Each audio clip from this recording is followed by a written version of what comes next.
మీరు వినే దేవుడు. ఇట్టి గొప్ప ఆధిక్యతను మేము కలిగి ఉన్నాం. మేము మీ ప్రజలము, మీరు మాత్రమే మా దేవుడు. యేసు ప్రభు నామములో ప్రార్థన చేసి ఆరాధించి బ్రతిమలాడి వేడుకుంటూస్తున్నాము తండ్రి, ఆమేన్. ఇక్కడ 12వ వచనంలో రమ్యమైన పొలము విషయమై, ఫలభరితమైన ద్రాక్ష వల్లుల విషయమై వారు రొమ్ము కొట్టుకుందరు. నా జనులు భూమిలో ఆనందపురములోని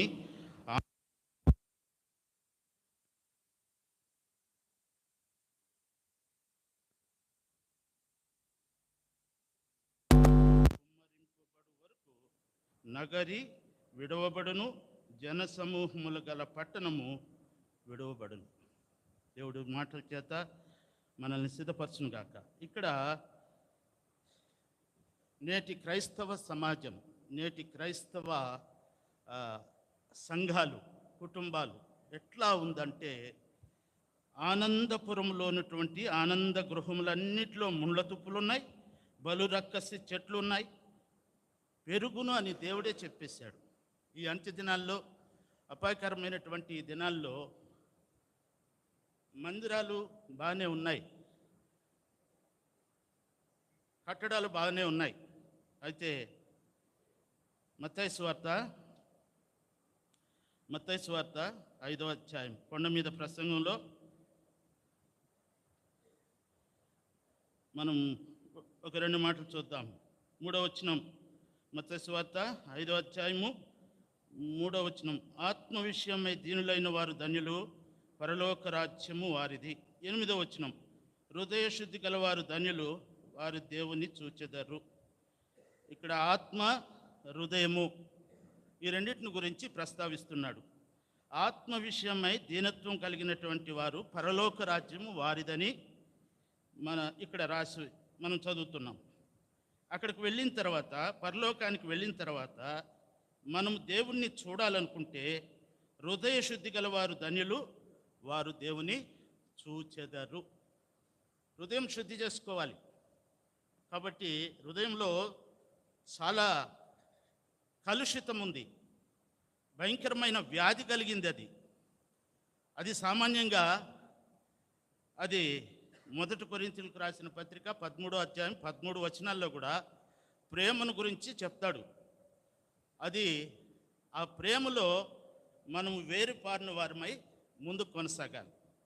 కాబట్టి ఆ ప్రేమను దాన్ని అంగీకరించదు. హృదయం కఠినమైనది, చేదైనది, ఇబ్బంది కలిగించేది, రోగముతో నింపబడింది హృదయం. కాబట్టి ఈ హృదయాన్ని శుద్ధి చేసుకోవటానికే దేవుడు ఈ లోకానికి, పరలోకాన్ని విడిచిపెట్టి 2 అక్షరాల ఆయుధాన్ని తీసుకొచ్చాడు. ఈ లోక అధికారిని సంహరించటానికి, మనల్ని రక్షించటానికి 2 అక్షరాల ఆయుధాన్ని తీసుకొచ్చాడు. ఆ ఆయుధమే ప్రేమ. ప్రేమతో సమస్తాన్ని కూడా ఆయన జయిస్తూ వచ్చాడు. వచ్చిన తర్వాత ఆయన చేయవలసినటువంటి సమస్తాన్ని కూడా చేసిన తర్వాత మనకు 3 అక్షరాల ఆయుధాన్ని ఇచ్చేసి వెళ్ళాడు. ఆ ఆయుధం ఏంటంటే ప్రార్థన. ఈ ప్రార్థనతో అపవాదిని, దుష్టుణ్ణి, దుర్మార్గుణ్ణి, అబద్ధికుణ్ణి, మోసగాణ్ణి మనం జయించాలి. కాబట్టి ఇక్కడ మనం చదువుకున్నటువంటి ఈ లేఖన భాగంలో ఆనందపురములోని ఆనంద గృహములన్నిటిలో ముళ్ళ తుప్పులు, బలు రక్కసి చెట్లు పెరుగును అంటున్నాడు. ఒకప్పుడు ప్రభువును అంగీకరించినటువంటి ఆ దినాల్లో ఎంత సంతోషం ఉండేది. ఒక సువార్తకు పోయినా, ఒక పాట పాడినా, ఒక వాక్యం చెప్పినా, ప్రార్థన చేసినా, ఆరాధన చేసినా ఆ సంతోషమే వేరు. ఇప్పుడు పరిచర్య ఎట్లయిపోయిందంటే, నోటితో మెదడుతో పరిచర్యలు జరుగుతున్నాయి. నోటితో కొన్ని మాటలు నేర్చుకున్నాం, మెదడులో నుంచి ఏమొస్తుందో దాన్ని నోటితో చెప్పేస్తున్నాం, చేతులు కడుక్కుంటున్నాం, వెళ్ళిపోతున్నాం. ఆత్మలో రక్షణ లేదు, ఆత్మలకు కార్యం జరగడం లేదు, హృదయము శుద్ధి కావడం లేదు.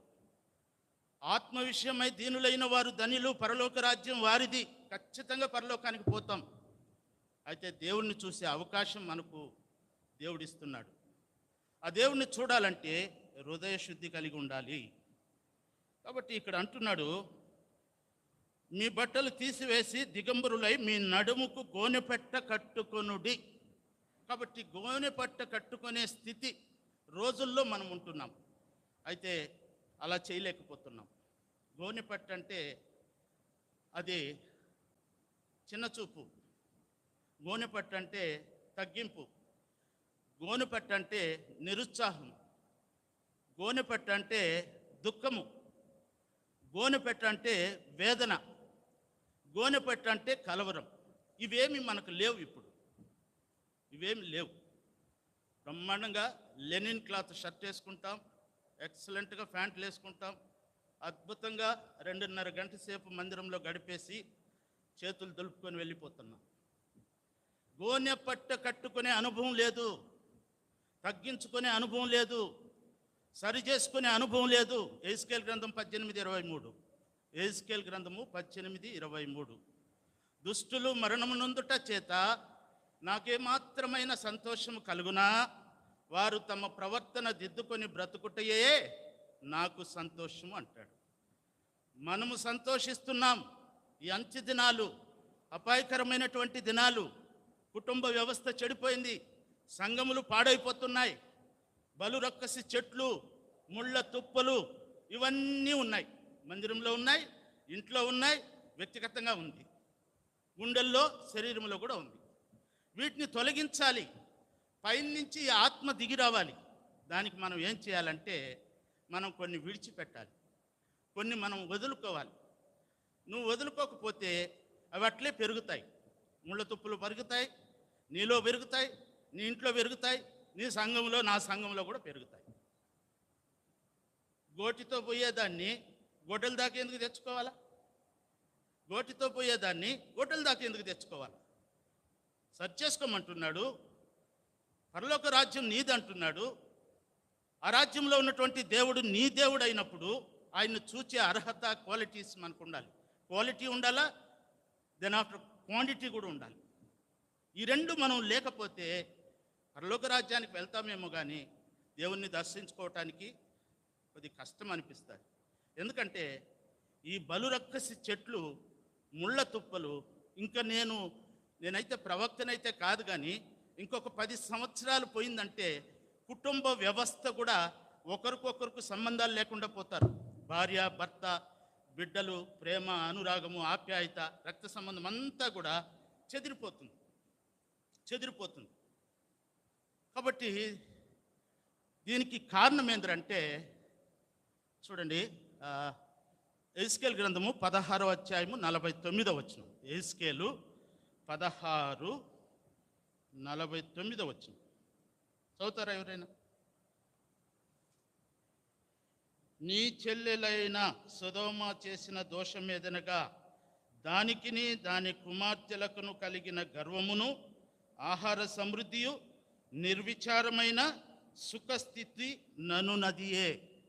కాబట్టి ఇక్కడ ఈ బలురక్కసి చెట్లు, ఈ ముళ్ళ తుప్పలు మన కుటుంబంలోనికి, మన హృదయంలోనికి, మన సంఘములోనికి ఎందుకు వచ్చిందంటే మొట్టమొదటిది ఆత్మీయ గర్వం, రెండోది ఆహార సమృద్ధి, మూడోది నిర్విచారం. ఎవరెట్లనా పోని, ఇద్దరు పోతే 4 వస్తారు నా దగ్గరికి. ఆ ధైర్యంతో మనం సేవ చేస్తున్నట్టుగా ఇక్కడ దేవుని వాక్యంలో మనం అర్థం చేసుకోవాలి. 4వదిగా సుఖమైన స్థితి. ఒక అర్ధగంట బోధించినామంటే 6 గంటలు నిద్రపోతే మనల్ని అడిగేవాళ్ళు ఎవరు లేరు. అర్ధగంటే 30 నిమిషాలే బోధ, 6 గంటల సేపు ఉరకబెట్టి నిద్రపోతే మనల్ని అడిగే నాదుడు లేడు. అంత సుఖపడిపోయింది. ప్రియమైనటువంటి వాళ్ళరా, నా ఉద్దేశము నేనేదో చెప్పి మిమ్మల్ని ప్రభావితం చేసేయాలని కాదు, కానీ నన్ను గురించి నేను బాధపడతాను, నాకు నేను ఏడ్చుకుంటాను, వేదనతో ఉంటున్నాను, దుఃఖముతో ఉంటున్నాను. నాకు బీపీ, షుగర్లు లేవు, ఈ సేవకులకు వచ్చి మీటింగ్కి వచ్చిన తర్వాత వచ్చింది. ఈ సేవకులు మీటింగ్కి వచ్చిన తర్వాత ఈ బీపీ షుగరు ఎక్సలెంట్గా హై స్టేజ్లో ఉంది. ప్రమోషను ఇంకా 2 ఎక్కువగా నీ ఏదైనా హద్దు మీరితే ప్రమోషన్కి వెళ్ళిపోతా. కాబట్టి పరిస్థితులు చాలా దారుణంగా ఉన్నాయి. ఏదైనా కొద్దిగా నేర్చుకోవటానికి ప్రయాసపడాలి. మారు మనసుకు తగిన ఫలాలు, సింపుల్ వర్డ్సే. నేను ప్రభు నాకు ఇచ్చిన మాటలు. నేనేం మంచి గొప్ప బోధకుడినేం కాదు. అది ఇర్మియాలో 33:3లో గూఢమైన సంగతులు గూఢాచార్యులు అయిపోయేదాకా కాదు, గూఢమైన సంగతులు చెప్పేది. Simple words. మారు మనసు. ఏంది మారు మనసు అంటే? మన మనసు మారాలి. రివర్ తగిన ఫలాలు ఫలించాలి. ఇప్పుడు అద్భుతమైన 2 పాటలు పాడారు. నీ సాక్ష్యమేది, రెండో పాట అర్పింతు ప్రభువా నా జీవితాన్ని. అంజూర్పు చెట్టు లూకాసు వార్త 13వ అధ్యాయాన్ని తీసుకొని జోసెఫ్ కురియన్ గారు ఆ పాట రాశారు అనుకుంటా, నాకు సరిగా తెలియదు. ఎంత అద్భుతంగా దాంట్లో ఉండే మీనింగ్ ఉందో తెలుసా? నేను అణచబడి ఉన్నాను, నేను ముళ్ళ పొదల్లో ఉన్నాను, నేను బహుగా ఫలించాలని ఆశ ఉంది, కానీ నన్ను అణగదొక్కేస్తున్నాయి, నన్ను పైకి రానికుండా అణగదొక్కేస్తున్నాయి. ప్రియమైనటువంటి వాళ్ళరా, దేవుని వాక్యంలో మనం ఇంకా చూడాలనుకుంటే 4 చూసుకున్నాం. ఎహెజ్కేలు గ్రంథము 16:49 వచనంలో 1 గర్వము, 2ది ఆహార సమృద్ధి, 3ది నిర్విచారమైనటువంటిది, 4ది సుఖమైన స్థితి. ఈ 4 అంతల ఆశీర్వాదము మనల్ని ఇబ్బంది పెడతా ఉంది, మనల్ని ఎదగనీయకుండా చేస్తూ ఉంది. దేవుడు ఆశించినట్టుగా మనల్ని ఆ స్థానాన్ని చేరుకోకుండా మనల్ని అడ్డగిస్తున్నాయని దేవుని వాక్యం చెప్తా ఉంది. దీనికి కారణం ఎవరు? దీనికి కారణం చూడండి, ప్రసంగి గ్రంథము 7వ అధ్యాయము 29వ వచనం. ప్రసంగి 7:29 చదువుతారా?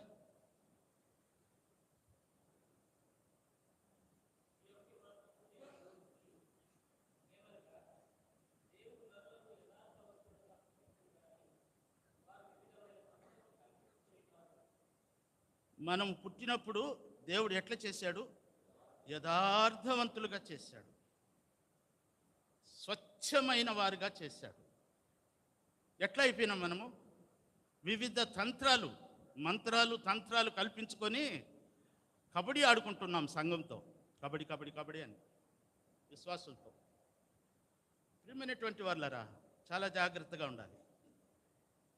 యథార్థవంతులుగా చేసినటువంటి దేవుడు మనం ఎందుకు ఇంతగా సొంత నీతిని, సొంత భక్తిని మనం కలిగి ఉండి దేవునికి విరోధంగా? యాకోబు పత్రిక 4:17, యాకోబు పత్రిక 4వ అధ్యాయం 17 వచనం. మేలైనది చేయనెరుగు ఉండి కూడా అలాగున చేయకపోతే పాపం అంటాడు. మన జీవితంలో మేలు చేసేది ఎవరికి? సంఘానికి. ఎవరికి? దేవునికి. ఎవరికి? దేవుని ప్రజలకు. మేలు చేసేదానికే దేవుడు మనల్ని ఏర్పాటు చేసుకున్నాడు. 3వ యోహాను రాసిన పత్రికలో అక్కడ అంటాడు, గాయను బట్టి మేలు చేయువాడు దేవుని సంబంధి, కీడు చేసేవాడు దేవుణ్ణి చూచేవాడు కాదు అంటాడు. మనము దేవుడు ఎందుకు ప్రత్యేకంగా మనల్ని ఏర్పాటు చేసుకున్నాడంటే మేలు చేసేదానికి. యాకోబు పత్రిక 4:17 అదే అంటాడు, మేలైనది చేయనెరిగి ఉండి కూడా నేను చేయగలను, మేలు చేయగలను, ఒకరిని ఆదుకోగలను, ఒకరిని ధైర్యపరచగలను, ఒక రోగిని స్వస్థపరచగలను, నేను ప్రార్థన చేయగలను, నేను ఆరాధించగలను. అయితే చేయకపోతే పాపం. చేయడం లేదు. అనుకున్నది, ఆశించినది, దేవుడు కోరుకున్నది మనం చేయకపోవడం వల్ల పాపముగా పరిగణించబడతా ఉంది అక్కడ దేవుని వాక్యం. కాబట్టి ప్రియమైనటువంటి వాళ్ళరా, మన జీవితాల్లో ఈ 4 గర్వము, ఆహార సమృద్ధి, నిర్విచారము, సుఖ స్థితి నుంచి బయట రావాలని దేవుని వాక్యం చెప్తా ఉంది. బయట రావాలి. నువ్వు ఎక్కడున్నా, ఏ స్థితిలో ఉన్నా, నేను ఇంతమందికి బాప్తిసం ఇచ్చాను, నేను ఇంతమందిని, చాలామంది అతిశయిస్తూ ఉంటారు. అతిశయించుట నీ వల్ల సామెతలు 9:11 చదవండి. సామెతల గ్రంథము 9వ అధ్యాయం 11వ వచనం. నీ వల్ల అతిశయించేది ఏమి, నీ వల్ల ఏమి కాదు. సామెతలు 9:11. నా వలన నీకు దీర్ఘాయువు కలుగును, నీవు జీవించే సంవత్సరములు అధికములగును అని ఉంది. నేను చదవమంటే దయచేసి ఎవరైనా కొంతమంది చదివి అందించండి. ఏం కోపంగా ఉన్నారా, లేకపోతే ఆకలితో ఉన్నారా? కాబట్టి నా వలన నీకు దీర్ఘాయువు కలుగును, నీవు జీవించే సంవత్సరములు అధికములగును. ప్రతి ఒక్కడు బతకాలని ఆశపడుతున్నాం. చచ్చిపోవాలని ఎవరైనా ఇష్టపడుతున్నారా? ఎవరు ఇష్టపడతారంటే నీ పూర్ణ హృదయంతో, నీ పూర్ణ ఆత్మతో, నీ పూర్ణ మనసుతో ఎవరికైతే దేవునికి అంకితం చేసుకుంటారో వాళ్ళు చావుకు భయపడరు. ఈరోజు కూర్చున్నటువంటి మనం అందరం కూడా చచ్చిపోవాలంటే భయమే. ఊరికే మనసులో మాట చెప్పుకుందాం, చెప్పొచ్చు, నేను క్రీస్తు నిమిత్తము, సువార్త నిమిత్తము నేను చచ్చిపోయేదానికి రెడీ అని చెప్పొచ్చు. కానీ లోపల మరణ భీతి ఉంది. చనిపోవటానికి ఇష్టపడడం లేదు. కష్టాలున్నా, ఇబ్బందులున్నా, కరువున్నా, ఖడ్గమున్నా, రణమున్నా, మరణమే వచ్చినా సరే ఇబ్బందికరంగానే మనం ఉంటున్నాం. కాబట్టి ప్రియమైనటువంటి వాళ్ళరా, ఇక్కడ ఆదికాండం 37వ అధ్యాయము 34, 35 వచనములో యాకోబుని గురించి, యాకోబు అక్కడ ఏం చేస్తున్నాడంటే తన కుమారుడైనటువంటి యోసేపు చనిపోయినాడనేసి అన్నదమ్ములు వచ్చి చెబితే ఆ అంగిని తీసుకొచ్చి ఇస్తే ఆయన దుఃఖాక్రాంతుడై గోనెపట్ట కట్టుకుని అంగలారుస్తున్నాడు. కుమారుని కొరకు, పోగొట్టుకున్నటువంటి కుమారుడు, ముద్దుల కుమారుడు, ఆయన కొరకు అంగలారుస్తున్నాడు. ప్రియమైనటువంటి వాళ్ళరా, దాని తర్వాత గోనెపట్ట కట్టుకున్న వాళ్ళు, దావీదు గోనెపట్ట కట్టుకున్నాడు.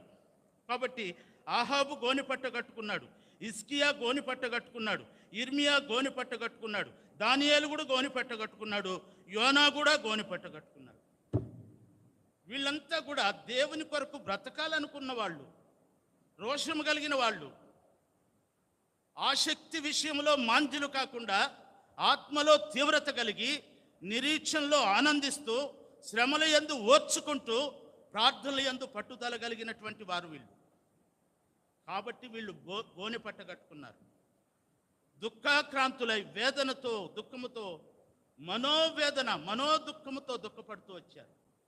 కుటుంబం పాడైపోతా ఉందని దుఃఖపడ్డారు, సంఘము పాడైపోతా ఉందని దుఃఖపడ్డారు, నేను పాడైపోతున్నాను అని దుఃఖపడిన వాళ్ళు కూడా ఉన్నారు. ఈ రోజుల్లో మనకు ఈ దుఃఖం లేదు, ఈ తగ్గింపు లేదు, ఈ ఆత్మీయ అంతస్తు పోగొట్టుకుంటున్నాం.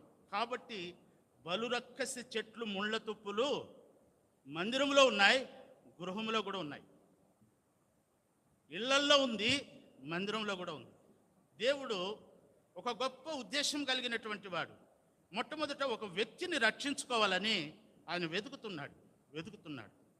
నశించిన దాన్ని వెతికి రక్షించడానికి మనిషి కుమారుడు, ఆ వాక్యం మనకు వచ్చు, పట్టుకున్నాడు ఒక వ్యక్తిని. దాని తర్వాత ఆయన ఆశ ఏంటంటే ఆ వ్యక్తి ద్వారా కుటుంబాన్ని పట్టుకోవాలి, కుటుంబాన్ని కట్టాలని దేవుడు ఆశపడతాడు. ఆ కుటుంబం ద్వారా సంఘాన్ని కట్టాలని దేవుని యొక్క ఆశ. ఈరోజు మనకు ఇట్లాంటి ఆశ ఉందా?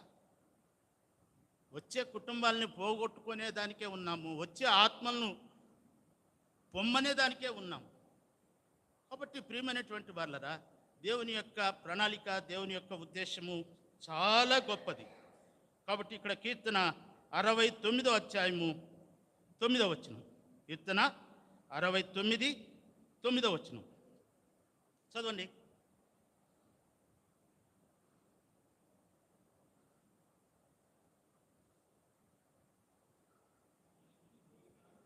నీ ఇంటిని గూర్చిన ఆసక్తి నన్ను భక్షించుచున్నది.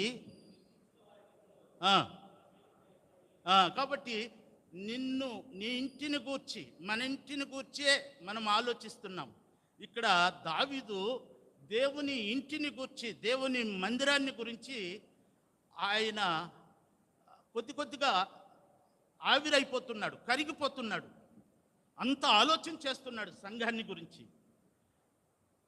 ప్రియమైనటువంటి వాళ్ళరా, మనకు అప్పగించినటువంటి ఆ పరిచర్యను, అలాంటి ఆలోచన మనం కలిగి ఉండాలని ఇక్కడ దేవుని వాక్యం చెప్తా ఉంది. నీ ఇంటిని గూర్చి, ఆయనకి ఏదైనా ఈ లోకంలో ఏదైనా ఆయనకు ప్రాపర్టీ ఉందంటే ఆయన స్వరక్తం ఇచ్చి కొన్నటువంటి సంఘమే ఆయన ప్రాపర్టీ. ఆదికాండంలో పోయిన నాకు ఇచ్చిన అవకాశంలో ప్రొద్దుటూరులో ఒక మాట చెప్పిన. ఆదికాండం 1వ అధ్యాయంలో కొన్ని విషయాలు అడుగుతూ వచ్చిన.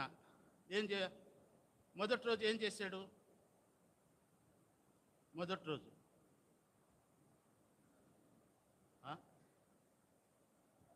దిగినాడా? మొదటి రోజు ఏం చేశాడు? భూమిని కూడా చేసేసినాడా? చూడండి మన పరిస్థితి ఎట్లుండదో చూడండి. ఇది సండే స్కూల్ టీచింగ్. సండే స్కూల్కు చెప్తాం మనం పోయి, అయితే మనకే రాదు. ఎవరైనా చెప్పండి, పర్వాలే, ఇబ్బందిలే. చూసి చెప్పినారులే, సంతోషం. మొదటి రోజు వెలుగు చేసినాడు, రెండో రోజు ఆకాశం చేసినాడు, మూడో రోజు సముద్రాన్ని, భూమిని, మొక్కల్ని చేసినాడు, నాలుగో రోజు సూర్య చంద్ర నక్షత్రాలు చేశాడు, ఐదో రోజు జీవరాశులు, ఆకాశ పక్షులు, సముద్రంలో జలచరాలను, ఆకాశ పక్షులు, ఆరో రోజు జంతువులు, మానవుణ్ణి చేశారు. యాడిపోయింది? మనం సండే స్కూల్ టీచర్ వేసామంటే ఒక బెత్తం తీసుకొని వాళ్ళు వాయించుకుంటాం, మనకే రాలా. ఎంత ఆత్మీయ పేదరికంలో ఉంటున్నా, అలే నేర్చుకోకుండా పెద్ద బాల శిక్ష చదవాలనుకుంటున్నాం. కాబట్టి ప్రియమైనటువంటి వాళ్ళరా, బాధాకరం. ఇక్కడ అంటున్నాడు, ఏమంటున్నాడంటే, మీరు ఎప్పుడైనా ఈ దినాల్లో మనకు సేవ ఎట్లుందంటే, మీరు ఎప్పుడైనా సర్కస్కి పోయారా? సర్కస్లో ఒక బఫున్ ఉంటాడు, తెలుసా? బఫున్. కొంతమంది సంఘాల్లో సేవకులు బఫున్ లాగుంటారు, వెనక మందిరం కాలిపోతూ ఉంటుంది. ఈ సర్కస్లో ఉండే బఫున్ ఏం చేశాడంటే అందరినీ నవ్విస్తాడు. ఒక సీరియస్ సందర్భంలో టక్కని వాడు దూకుతాడు. వాడు ముక్కు ఎర్రగా ఉంటుంది, ఈ బుగ్గలు ఎర్రగా ఉంటుంది, లూజ్ షర్ట్ వేసుకొని ఉంటాడు. వాడు నవ్విపించేదానికే వస్తాడు సర్కస్ స్టేజ్ మీదకి. కాన్సన్ట్రేషన్ డైవర్ట్ చేస్తాడు వాడు. ఇప్పుడు మన పరిస్థితి కూడా, సంఘము పాడైపోతా ఉంది. మనం ఏం చేస్తున్నాము? బఫూన్ లాగా పులిపిట్ల మీద నిలబడుకొని, నా ముక్కు చూడు, నా బుగ్గలు చూడు, నా సొక్కాయి చూడు, నా ప్యాంటు చూడు అని బఫూన్లు అయిపోయినారు చాలామంది సంఘాల్లో. దీంట్లో నేను కూడా ఉన్నాను, నేనే పెద్ద బఫూన్. అపార్థం చేసుకోవద్దండి. సంఘము పాడైపోతా ఉంది. మనమేమో మన పాటికి 4 మాటలు చెప్పాలి కాబట్టి చెప్పేసి వెళ్ళిపోతున్నాం.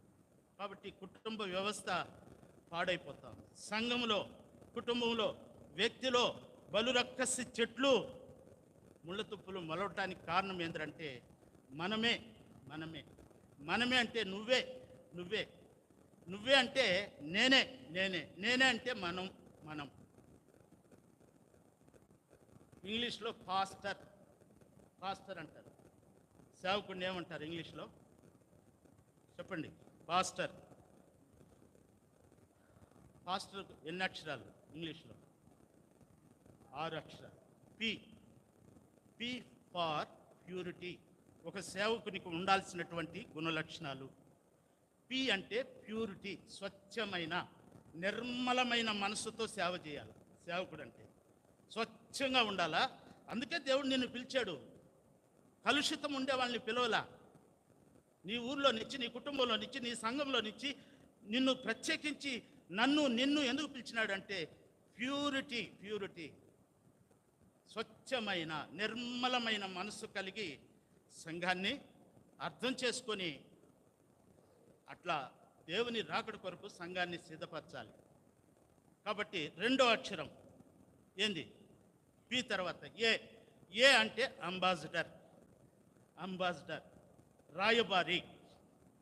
దేవుని యొక్క వర్తమానాన్ని తీసుకుపోయేదానికి, చెప్పటానికి, దేవుని సువార్తను చెప్పటానికే దేవుడు నన్ను ఏర్పాటు చేసుకున్నాడు. 3వ అక్షరం సాక్రిఫైస్. త్యాగం చేయాలి సేవకుడు. నిద్రను త్యాగం చేయాలి. కడుపు కాల్చుకోవాలి, నిద్రను చంపుకోవాలి. మరి నువ్వేంది అంకుల్ ఇంత సన్నగా ఉండవంటారా?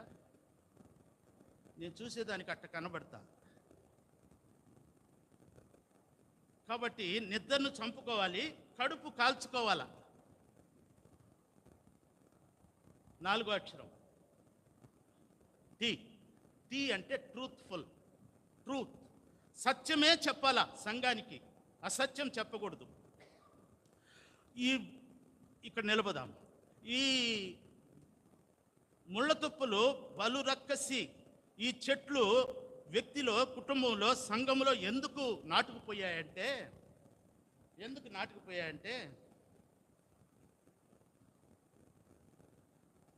ఆరాధనకు చేరి వస్తున్న మనము ఆరాధన చేస్తున్నామే కానీ ఆరాధనలో సత్యము లేదు. దేవుని ఆత్మ ఉంది. సత్యముగా మనము దేవునికి మన నోటి ద్వారా దేవుణ్ణి మహింపరచడం లేదు. రెండవదిగా, దేవుని మందిరానికి వస్తున్నామే కానీ బల్లను అయోగ్యంగా తీసుకుంటున్నాం.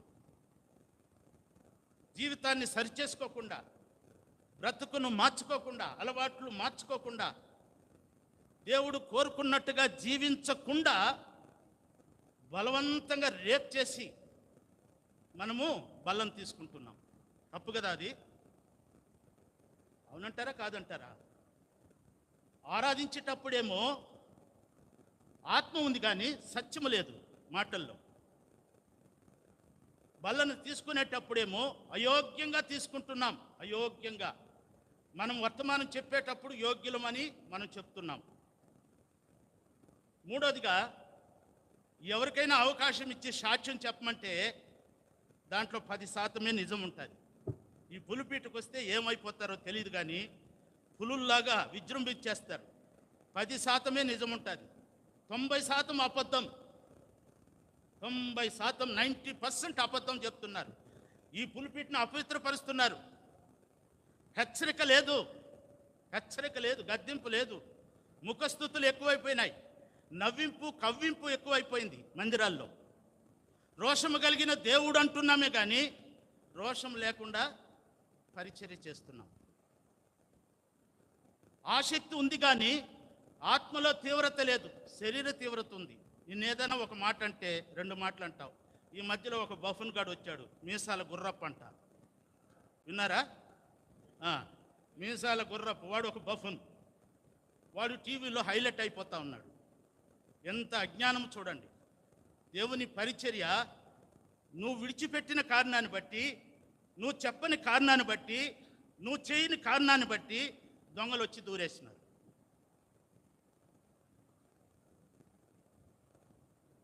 ఆసక్తి ఉంది, ఆత్మలో తీవ్రత లేదు, నిరీక్షణ లేదు.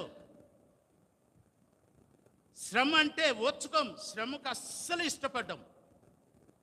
తిమోతికి రాసిన పత్రిక శ్రమను గురించి ఒక మాట చదువుతాం, చూడండి. 2 తిమోతి 4వ అధ్యాయం 5వ వచనం. 2 తిమోతి 4:5. అయితే నీవు అన్ని విషయములలో మితముగా ఉండుము, శ్రమపడుము, సువార్తికుని పని చేయుము. నీ పరిచర్య సంపూర్ణంగా జరిగించాలంటే మొట్టమొదట మితంగా ఉండాల. మితంగా మాట్లాడేది, వర్తమానం, ఏదైనా ఆరాధన, ప్రార్థన, ఖర్చు మితంగా. రెండోది శ్రమ పడమంటాడు. ఎవరు కోరుకుంటారు ఈ దినాల్లో శ్రమ? ఎవరు కోరుకోరు? మనం ఇప్పుడు వెళుతున్నటువంటి ఈ పరిస్థితులు బాగుపడాలంటే పైనుంచి ఆత్మ రావాలి. ఆత్మను గురించి దేవుడు ఏం చెప్పాడు? ఆదికాండం 1వ అధ్యాయం 2వ వచనంలో జలముల పైన దేవుని ఆత్మ అల్లాడుతూ ఉంది. ఈరోజు మనం మందిరాల్లో ఏం అల్లాడుతున్నామంటే, నాకు పాటలకు పిలవలేదే, నన్ను వాక్యం చెప్పమని లేదే, నన్ను లీడింగ్కి పిలవలేదే. ఇది మన అల్లాటం. మన ఆత్మ ఎక్కడ అల్లాడుతూ ఉందంటే ఈ దౌర్భాగ్యమైన స్థితిలో ఉన్నాం మనం. నేను కనబడలేదే. ఇంట్లో కూర్చో, ఇంట్లో నలుగురిని కూర్చో, నీ ఇల్లే ఒక పరలోకం చేసుకో, ఇంటి మెంబర్స్ని అందరూ కూర్చొని పెట్టుకో. ఇది పులిపిట్టు అనుకో, ఒక సాప వేసుకో, దానికి చెప్పుకో ఇంట్లో వాళ్ళకి. ఎవరు వద్దన్నారు? ఇక్కడ వస్తే వైబ్రేషన్ వచ్చేస్తుంది. నేను అడగలా అన్నని, అన్న నువ్వు చెప్పు, ఇస్తే చేస్తా. నువ్వు అప్పగించి ఏ పనైనా చెప్పు. నేను మిలిటరీ అంటే మళ్ళీ మీకు డౌట్ వస్తుంది, ఇంత సన్నగా ఉండడం మళ్ళీ మిలిటరీ అంటావు. నేను మిలిటరీలో ఉన్నప్పుడు సంవత్సరానికి 2 నెలలు సెలవులు ఇచ్చేవాళ్ళు. ఆ సెలవులకు వచ్చేటప్పుడంతా వచ్చిన సేవకుడంతా చెప్పుల స్టాండ్ డ్యూటీ. ఎంతమంది సేవకులు, నా జీవితం సగం జీవితం చెప్పుల స్టాండ్కే సరిపోయింది. ఇచ్చిన పని నేను రిజెక్ట్ చేయలేదు, నాకు వద్దని లేదు. నువ్వు చెప్పితే లోబడతా. భగత్ సింగ్ గారు ఉన్నటువంటి దినాల్లో అదే జరిగింది. ఆయన ఉనికి కలిగినటువంటి వాళ్ళు, ఆయన అయస్కాంతం అనుకోండి, ఆయన గురించి తెలుసుకున్నటువంటి వాళ్ళు కూడా ఆ అయస్కాంతము, ఆ పవర్ వాళ్ళకు కూడా ఉంటుంది. నాకు భగత్ సింగ్ గారు 81వ సంవత్సరం నా తల మీద చేయబెట్టి, నేను ఆర్మీకి రాజస్థాన్కు నసీరాబాద్కు ట్రాన్స్ఫర్ అయిపోతున్నప్పుడు అక్కడ దిగేసి హైదరాబాద్లో హెబ్రోన్కి వెళ్ళా. ఈ స్టీఫెన్ చిన్నప్ప ఉన్నాడు అప్పుడు. ఆ దినాల్లో ఆయనకు పరిచర్య చేస్తా. ఆయన దగ్గర పోయి వెయిట్ చేసిన, 3 గంటలు వెయిట్ చేసిన తర్వాత ఆయన పిలిచాడు. నేను లోపలికి పోతానే భగత్ సింగ్ గారు అడిగారు, ఆశీర్వాదం గారు ఎట్లున్నారు? ఆ దినాల్లో తిరుపతి పట్టణంలో ఆశీర్వాదం గారు అనే ఒక దైవజనుడు ఉండేవాడు. ఎట్లా ఉన్నారు? బాగున్నారు పెద్ద. నాకు వచ్చి ఆయన ఇంగ్లీష్ నాకు అసలు అర్థం కాల. ఈ స్టీఫెన్ చిన్నప్పన్న నాకు చెప్పేవాడు. సరే, నా తల మీద చేయి ప్రార్థన చేశాడు. నేను ఒక రిక్వెస్ట్ పెట్టి ఆయన దగ్గర, ఏంటంటే అంకుల్ నేను ఆర్మీకి పోదలుచుకోలేదు. అప్పటికే ట్రైనింగ్ అయిపోయింది. బేసిక్ ట్రైనింగ్ 9 మంత్స్ చేసిన తర్వాత 1 నెల లీవ్ ఇచ్చారు. ఆ నెల పూర్తి చేసుకొని రిటర్న్ యూనిట్కి పోయేటప్పుడు ఆయన దగ్గరకు పోయినా, నేను పోదలుచుకోలేదు అని. ఎందుకన్నాడు? ఎందుకంటే నాకు అక్కడ నచ్చలేదు, అందరూ తాగుబోతులు, తిండిబోతులు, తిరుగుబోతులు ఉన్నారు, నేను చేయను అంకుల్ అన్నాను. అప్పుడు ఆయన అన్నాడు, జిగ్జాగ్ పీపుల్ అన్నాడు. అది మాత్రం అర్థమైంది. జిగ్జాగ్, ఆర్మీలో ఉండే వాళ్ళంతా వంకర టింకర్ వాళ్ళు ఉంటారు, వాళ్ళ మధ్యలో నువ్వు సాక్షిగా ఉండాలి, వాళ్ళ మధ్యలో నువ్వు నిర్దోషిగా ఉండాలి, వాళ్ళకు దేవుని వాక్యాన్ని చెప్పాలి, నువ్వు ఖచ్చితంగా పోవాలనేసి. నా మనసులో ఎంత భారం ఉందంటే పోకూడదు, ఈయన వద్దులే అంటాడు అనుకుంటే, ఆయన తల మీద చేయిబెట్టి ప్రార్థన చేసిన తర్వాత నా మనసులో ఉండేటటువంటి ఆ కఠినమైన ఆలోచన అంతా వెళ్ళిపోయింది. నేరుగా ట్రైన్లో పోయి కూర్చున్న నసీరాబాద్ రాజస్థాన్కి వెళ్ళిపోయింది. 24 సంవత్సరాలు ఎట్లా చేశానో నాకే తెలియదు ఆర్మీలో. ప్రియమైనటువంటి వాళ్ళరా, ఒక అద్భుతమైనటువంటి వాతావరణాన్ని నేను కలిగి ఉన్నాను. నేను పోయిన యూనిట్లో అంతా కూడా మా హైర్ కమాండింగ్ ఆఫీసర్లకు రిక్వెస్ట్ పెట్టి, సార్ క్రిస్టియన్స్కు ప్రతి ఆదివారము మీరు మాకు వర్క్ పెట్టకూడదు, ఒక బ్యారక్ అంటే ఒక రూమ్ ఇవ్వండి, ఆ రూమ్లో మేము ఆరాధన చేసుకోవాలి. క్రిస్మస్, ఓనం అనే ఒక ఫెస్టివల్ వస్తుంది కేరళ వాళ్ళకు. ఆర్మీలో ఈ 2 ఫేమస్ అనమాట. ఈ 2 ఫెస్టివల్లు చాలా గ్రాండ్గా చేస్తారు. క్రిస్మస్ ఒకటి, ఓనం పండుగ అనేది కేరళ వాళ్ళు చేస్తారు. కాబట్టి ప్రతి క్రిస్మస్ ఈ 24 సంవత్సరాల్లో ఒక 4 సంవత్సరాలు అట్లా పోతే 20 సంవత్సరాలు కూడా నేను పోయిన ఆ ట్రాన్స్ఫర్ అయిపోయిన స్థలం అంతటి కూడా క్రిస్మస్ గ్రాండ్గా జరిపించేవాడిని. వాళ్ళకి తెలియదు, డెకరేషన్ చేసేవాడిని. బెత్లెహేం పాకలాగా నేను చేసేవాడిని, డెకరేట్ చేసేవాడిని. తెలియదు, వాళ్ళకి పరిచయం చేయాలా, ఆ అధికారులకు దేవుణ్ణి పరిచయం చేయాలా, నా ఆశ అది. అన్నీ చేసి వాళ్ళకు వచ్చి రాని ఆ దినాల్లో స్టార్టింగ్ అప్పుడే ట్రైనింగ్ అయిపోయి ఒక 3 సంవత్సరాల తర్వాత దేవుని యొక్క పుట్టుకను గురించి, యేసుప్రభు యొక్క పుట్టుకను గురించి సువార్త చెప్పాను హిందీలో. ఆయన పెద్ద కమాండింగ్ ఆఫీసర్, బేటా ఇది రాజా అన్నాడు. నేను వణుకుతా దగ్గరకు పోతే భుజం మీద చేసి, వెరీ గుడ్ బేటా అన్నాడు, బాగా చెప్పినావు అన్నాడు. ప్రియమైనటువంటి వాళ్ళరా, ఎందుకు చెప్తున్నానంటే మనము దేవుని సంబంధులం. నిర్విచారమైనటువంటి జీవితాన్ని కలిగి ఉండకూడదు, విచారం ఉండాలా. సంఘం విషయంలో, కుటుంబ విషయంలో, పిల్లల విషయంలో, భార్య విషయంలో విచారం ఉండాలా. నిర్విచారంగా ఉండకూడదు. తెల్లారితో అందుకే సాధోకరణ చెప్పిన పాట, ఆ పాట నేర్పించేసి ఆయన నిలిచిపోయినాడు పాపం. యేసు సేవక నిదురు మానుక, నిన్ను గూర్చియు నీ బోధ గూర్చియు జాగ్రత్త పడు, నిర్లక్ష్య పెట్టుకు నీ కుటుంబాన్ని ఏలలేని వాడు సంఘాన్ని ఎలా ఏళ్తాడు. ఎంత మంచి అర్థసహితమైన పాట కదా. ప్రియమైనటువంటి వాళ్ళరా, ఇవన్నీ కూడా పాస్టర్. ఇప్పుడు 4వ అక్షరానికి వస్తాం. PAST, truth. దాని తర్వాత ఏందమ్మా 5వ అక్షరం? ఓ. ఓ అంటే ఒబిడియంట్, విధేయత. ఒక సేవకుడికి ఉండాల్సింది విధేయత, లోబడేది. విధేయతకు అర్థం చెప్పినవాడు ఇస్సాకు బైబిల్లో. చేతులు కట్టేశారు, కాళ్ళు కట్టేశారు, ఇంక నన్ను బలి ఇస్తారని తెలుసు ఇస్సాకు. అంత పసివాడేం కాదు. ఎంత విధేయత చూపిస్తున్నాడు తండ్రికి. మన దేవునికి మనం విధేయత చూపిస్తున్నామా? ఒకవేళ అబ్రహామును అడిగినట్టుగా నన్ను అడిగితే నువ్వు కుమారుని తీసుకొని వచ్చి తిరుమల కొండపైకి తీసుకొచ్చి బలి అంటే ఇస్తావా? తిరిగి చూడకుండా పరిగెత్తావు. వాడు కూడా పరిగెత్తాడు. వాడి చేతులు కట్నీయుడు అసలు. ప్రియమైనటువంటి వాళ్ళరా, విధేయత, ఒబిడియంట్. లాస్ట్ అక్షరం ఆర్, రెవల్యూషన్. ఆర్ అంటే రెవల్యూషన్.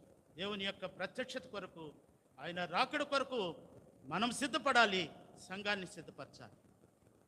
ఈ 6 అక్షరాలు ఎంత అర్థసహితమైనటువంటి, ఒక సేవకునికి కావలసినటువంటి గుణలక్షణాలు దీంట్లో ఉంది. ఇంకా మనం పోతే ఇంగ్లీష్ పక్కన పెడితే తెలుగులో చెప్పండి బ్రదర్ అంటే కాపరి. కా అంటే కాయువాడు, కనిపెట్టుకొని ఉండేవాడు. పా అంటే పరిశుద్ధత కలిగి ఉండాలి కాపరికి. రీ అంటే రిక్తుడుగా ఉండాలి, రిక్తుడుగా చేసుకోవాలి. నిన్ను నువ్వు రిక్తుడుగా చేసుకోవాలి. అప్పుడు పాస్టర్గా పిలువబడితే, కాపరిగా పిలువబడితే దేవుడు ఒకవేళ మెచ్చుకుంటాడు. చూడండి, ఇక్కడ ఉదయకాలం మనము గమనించినటువంటి విషయం, హెబ్రీయులకు రాసినటువంటి పత్రిక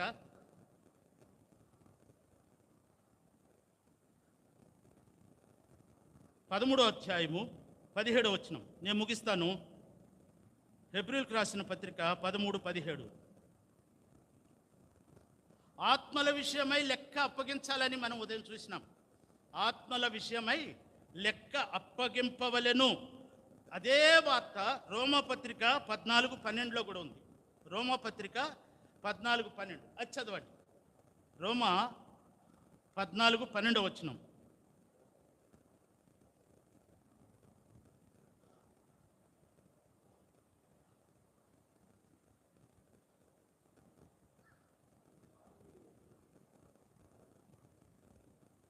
చదువుతారా ఎవరైనా?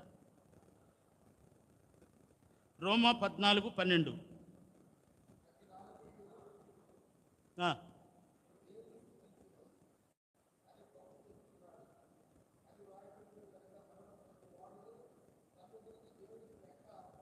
తన్ను గురించి చదువుకునే నిన్ను గురించి వినే నన్ను గురించి దేవునికి లెక్క అప్పగించాలి. 15 - 6 = హౌ మచ్ చెప్పండి? 15 - 6 = హౌ మచ్? 9. అది అందరూ చెప్తారు. నేనంటాను 10 అంట. లెక్క అప్పగింపవలెను అనేదానికి నేను సాదృశ్యం చెప్తున్నా. నేను ప్రూఫ్ చేస్తా. నేను మ్యాథమెటిక్స్లో కొద్దిగా క్లవరే. 15 - 6 = 9 వస్తుంది. అది అందరికీ తెలిసిన విషయమే. అయితే నేను 10ను నిరూపించగలను. నేనే ఒక పరిమితం కలిగినటువంటి నేనే 15 - 6 = 10 అని చూపించగలిగితే, అపరిమితమైనటువంటి దేవుడు నిన్ను గురించి లెక్కలాడుగడా? 2 1s are 2 అంటే అది మనకు తెలిసిన లెక్క. ఆయన 2 1s are 6 అంటాడు. అర్థం చేసుకోలేవు. ఆయన దగ్గర లెక్కలు భలే ఉన్నాయి. ఆ లెక్కలు కానీ అక్కడ ఆ న్యాయపీఠం ఎదుట తెరిచి నీ లెక్కలు చూశాడంటే మినిమం పాస్ మార్కులు కూడా రాదేమో.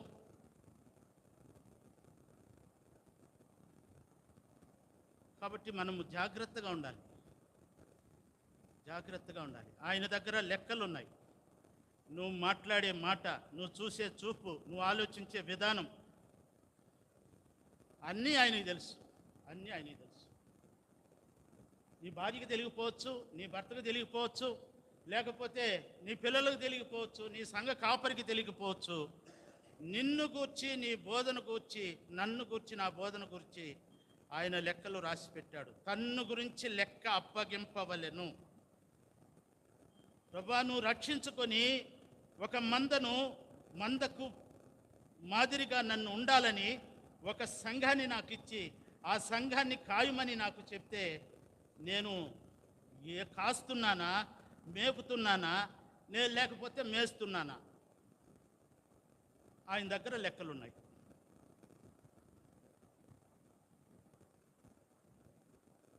కాబట్టి ప్రియమైనటువంటి వాళ్ళరా, చాలా విషయాలు ఉన్నాయి, కానీ నేను ముగించేదానికి ప్రయత్నం చేస్తాను. పాస్టర్ యొక్క పవర్ ఎక్కడుంటుందో తెలుసా? ఒక సేవకుని యొక్క పవర్ ఎక్కడుంటుందో తెలుసా? ఈ దినాల్లో మన సహవాసంలో లేదు, కానీ ఒక మాట చెప్పాలని ఆశపడుతుంటున్నా. ఈ బలురక్కసి చెట్లు, ఈ ముళ్ళ తుప్పలు, ఇది పైనుంచి ఆత్మ దిగి రావాలంటే మనం ఒక పని చేయాలి. ఏం పని చేయాలా? చూడండి, మనం చూస్తాం. ఇక్కడ విలాప వాక్యాలు 5వ అధ్యాయము 16వ వచనం. ఈ పని చేస్తే పైనుంచి దేవుని ఆత్మ మన మీద కుమ్మరించబడుతుంది. విలాప వాక్యాలు 5వ అధ్యాయము 16వ వచనం. మా తల మీద నుంచి కిరీటం పడిపోయేను. ఇది చెప్తే చాలు, చెప్పలేకపోతున్నాం, కఠినం చేసుకుంటున్నాం. నేను పాపం చేసి ఉన్నాను. ఒకవేళ నేను పాపం చేసి ఉంటే ఏంది ఉంటే? జీవితం అంతా ఉదయకాలం నుంచి రాత్రి పడుకునేంత వరకు దొంగ చూపులు, దొంగ ఆలోచనలు, దొంగ పని ఉంటే ఏంది? మళ్ళీ నువ్వు దేవుని దగ్గర ఒప్పుకోవటానికి ఎందుకు నీకు సిగ్గా?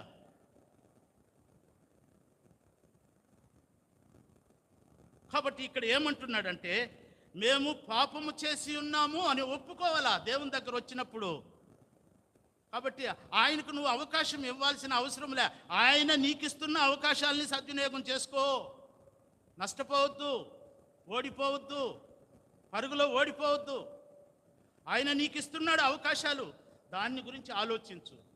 రేపు నీది కాదు. నిన్నటి వారమైనటువంటి మనము ఈనాడు దేవుని సేవకులంగా ఈ స్థలంలో కూడుకొని దేవుని వాక్యాన్ని వినటానికి దేవుడు ఆధిక్యత ఇచ్చాడు. రేపేం సంభవిస్తుందో తెలియదు ప్రియులరా. లెక్క అప్పగించాలి ఆయన దగ్గర.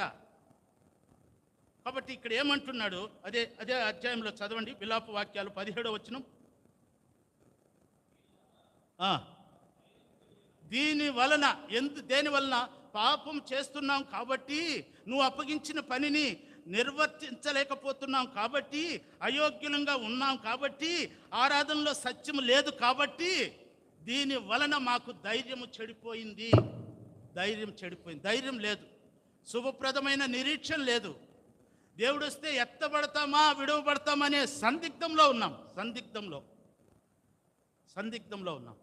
దాని తర్వాత చూడండి 18వ వచనం. ఎవరు? నాకు అది చదివేటప్పుడు కుక్కలని ఉంటే బాగుండు, అక్కడ రాసి పెట్టుంటే. కుక్కల కన్నా విశ్వాసం. ఇక్కడ నక్కలని రాసేసాడు. హెబ్రోను చుట్టూ ఉండేవాళ్ళు ఎవరు? నక్కలే. నక్క ఏంది? దాని స్వభావం ఏంది? మోసం చేసేది. ఒకరిని గురించి ఒకరు చెప్పుకునేది, సీట్లు కుర్చీలు లాక్కునేది ఇదే. కాబట్టి ఇంకా లాస్ట్లో ఆ మాట చదివితే 21వ వచనం. యెహోవా, నీవు మమ్మను నీ తట్టు తిప్పితే మేము తిరుగుతాం నాయన. మా వల్ల అయితే కాదు. మాకు శక్తి లేదు, మాకు సామర్థ్యం లేదు, మాకు జ్ఞానం లేదు, నాకు ప్రార్థన చేయటానికి రాదు, నాకు ఆరాధన చేయటానికి రాదు, నాకు వాక్యం చెప్పటానికి కూడా రాదు, నాకు పాటలు పాడటానికి కూడా రాదు. ఈ మనసుతో నువ్వు దేవుడు అప్పగించిన పని చేస్తే తప్పకుండా నువ్వు ఆశీర్వదించబడతావు. నాకు వచ్చు, నాకు అన్నీ తెలుసు. తిమోతికి రాసినటువంటి మొదటి పత్రిక 3వ అధ్యాయం. తిమోతికి రాసినటువంటి మొదటి పత్రిక 3వ అధ్యాయం మొదటి 2 వచనాలు.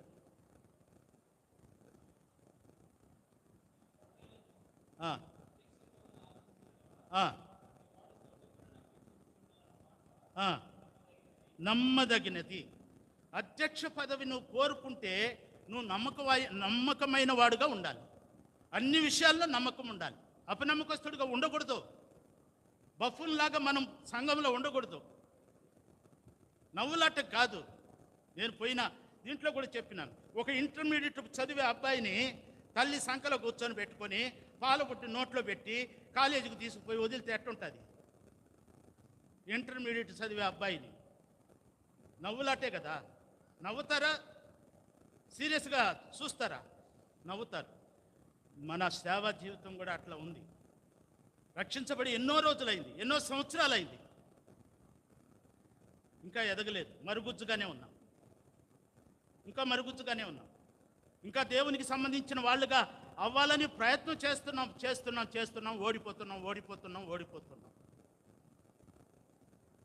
కాబట్టి ప్రియమైనటువంటి వాళ్ళరా, చివరిగా ఒక మాట చూసి నేను ముగించేదానికి నేను ప్రయత్నం చేస్తాను. చూడండి, యెషయా గ్రంథం 32వ అధ్యాయము 13వ వచనం. పైనుండి ఆత్మ,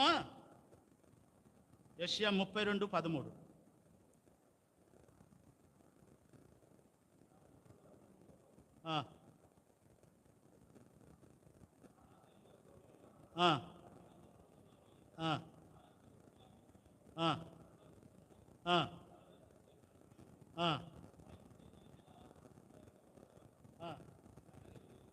చాలు. పైనుంచి ఆత్మ మన మీద కుమ్మరించబడాలంటే మన జీవితం మారాలి, మన బ్రతుకు మారాలి, మన అలవాట్లు మారాలి, మన పరిచర్య విధానం మారాలి. మారకపోతే ఆత్మ అనేది అల్లాడుతూ ఉంది. ఆదికాండం 1వ అధ్యాయం 2వ వచనంలో అదే ఆత్మను గురించి యోబు గ్రంథం 33:4వ వచనంలో ఒక మాట అంటాడు. దేవుని ఆత్మ నన్ను సృజించెను, ఆయన సర్వశక్తిని యొక్క శ్వాస నాకు జీవమిచ్చెను అంటాడు యోబు 33:4లో. అదే ఆత్మను గురించి మత్తయి 10:28లో అంటాడు, ఆత్మను చంపనేరక దేహమునే చంపువానికి భయపడుకుడి, ఆత్మను దేహమును రెండింటిని నరకంలో వేయువానికి మిక్కిలి భయపడమంటాడు. భయపడుతున్నామా? భయం లేదు. సికింద్రాబాదు, హైదరాబాదు జంట నగరాలు ఎట్లో భయము భక్తి అట్లే. భయం ఉంటే భక్తి ఉండదు, భక్తి ఉంటే భయం ఉండదు. మనకు భక్తి మాత్రం టన్నులుగా ఉంది, భయం లేదు. ఆ భయాన్ని కలిగి ఉందాం. ఈ బలురక్కసి చెట్లు, ఈ ముళ్ళ తప్పుల నుంచి దేవుని పైనుంచి ఆత్మ సహాయమును కోరుకుందాం. పరిశుద్ధాత్మను ఎవరు కూడా నిరాకరించొద్దు. ఆయన మనకు సంచకరువుగా ఇచ్చాడు పరిశుద్ధాత్మని. ఆయన ద్వారానే కుమారుణ్ణి దర్శించుకోవాలి. మనల్ని అనాథులుగా విడిచిపెట్టలేదు. కుమారుడైనటువంటి యేసుక్రీస్తు ప్రభువారు మన రక్షకుడు, మన విమోచకుడు. ఆయన మనల్ని అనాథులుగా విడిచిపెట్టలే. పరిశుద్ధాత్మను సంచికరువుగా మనకు వదిలిపెట్టాడు. ఆయన ద్వారానే పరిచర్య ఫలిస్తుంది. ఆయన ద్వారానే బలురక్కసి చెట్లు, ముళ్ళ తుప్పులు, ఆనందపురములో ఉన్నటువంటి ఆనంద గృహములో ఆయన నివసించాలంటే, సంతోషం ఉండాలంటే, నెమ్మది ఉండాలంటే ఆయన ఆత్మను మనం కలిగి ఉండాలి. దేవుడి మాటలు దీవించుగా.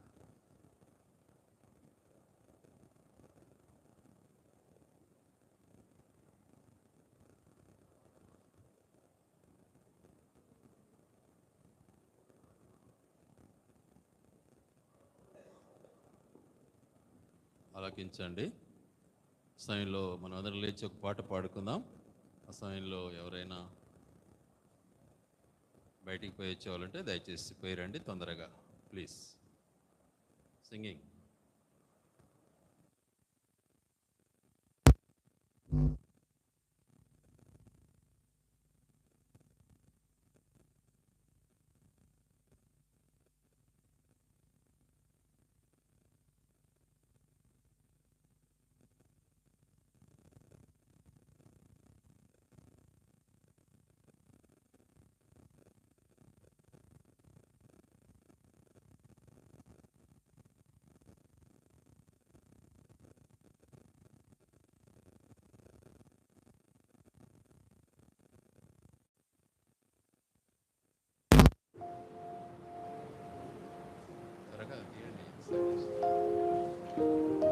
కరుణానిధి మహాప్రభు యేసు 584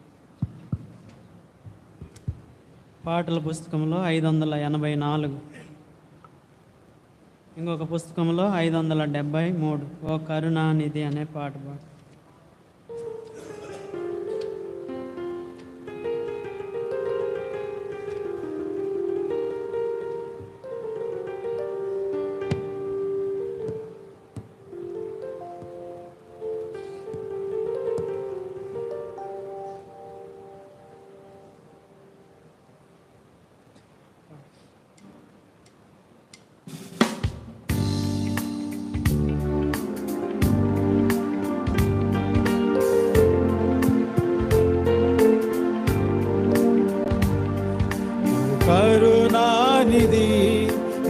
మహాప్రభు యేసు కరుణానిధి మహాప్రభు యేసు నీవే సింహాసన సీనుడవైతివి నీవే సింహాసన సీనుడవైతివి కరుణానిధి మహాప్రభు యేసు కరుణానిధి మహాప్రభు యేసు సత్య స్వరూపి పరిశుద్ధుడవు సత్య స్వరూపి పరిశుద్ధుడవు దావీదు తాళము కలిగి ఉన్నావు దావీదు తాళము కలిగి ఉన్నావు నీవు తెరచినది మూయగలేరు నీవు తెరచినది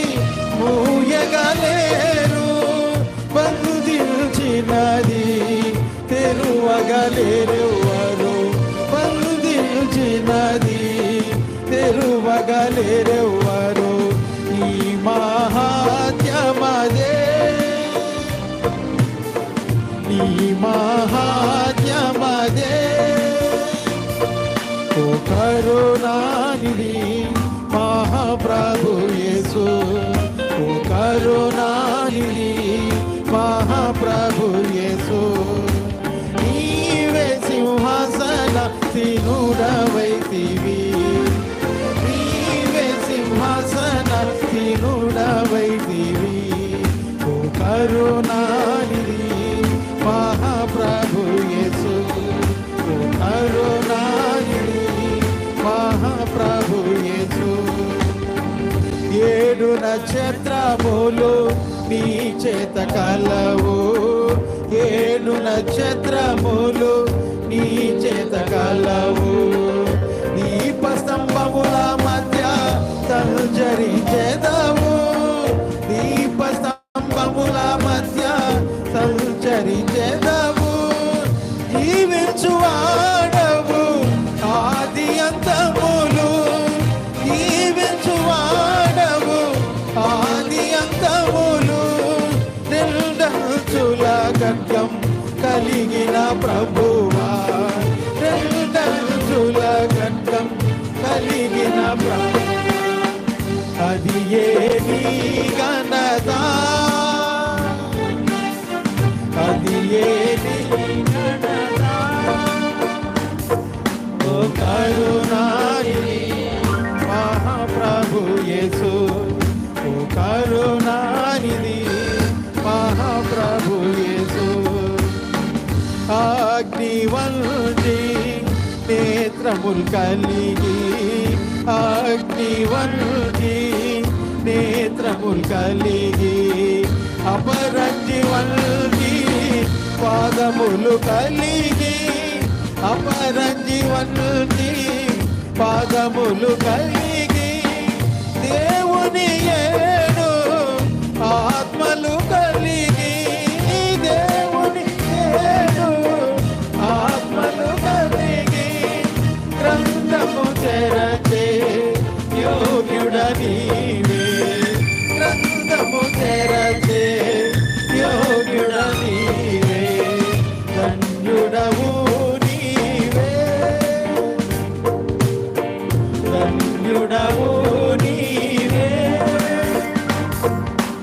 కరుణానిధి మహాప్రభు యేసు కరుణానిధి మహాప్రభు యేసు నమ్మకమైన సత్య సాక్షియు నమ్మకమైన సత్య సాక్షియు సర్వ సృష్టికి కర్తవయుండి సర్వ సృష్టికి కర్తవయుండి నీతిమంతుడు బహు జ్వాలామయుడు నీతిమంతుడు బహు జ్వాలామయుడు దీర్ఘశాంతుడు శక్తిమంతుడు దీర్ఘశాంతుడు శక్తిమంతుడు ఆమెన్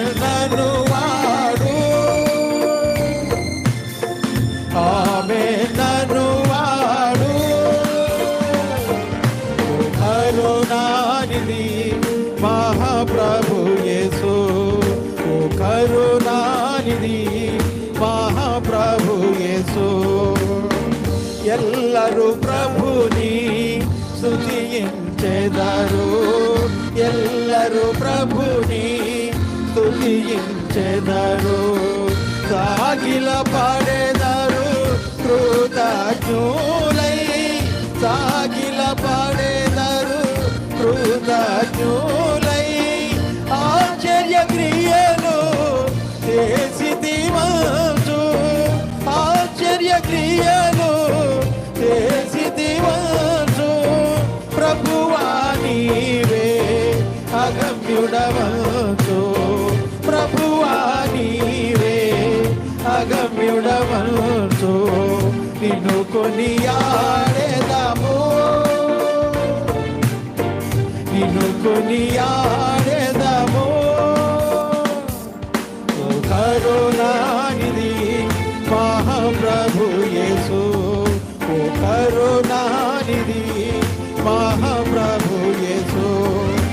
నీవే సింహాసనాసీనుడవైతివి, నీవే సింహాసనాసీనుడవైతివి. ఓ కరుణానిధి మహాప్రభు యేసు, ఓ కరుణానిధి మహాప్రభు యేసు.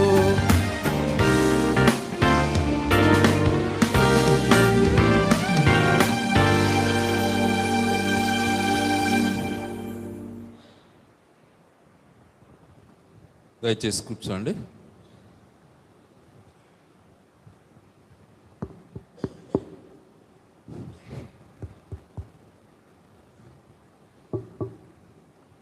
సమయంలో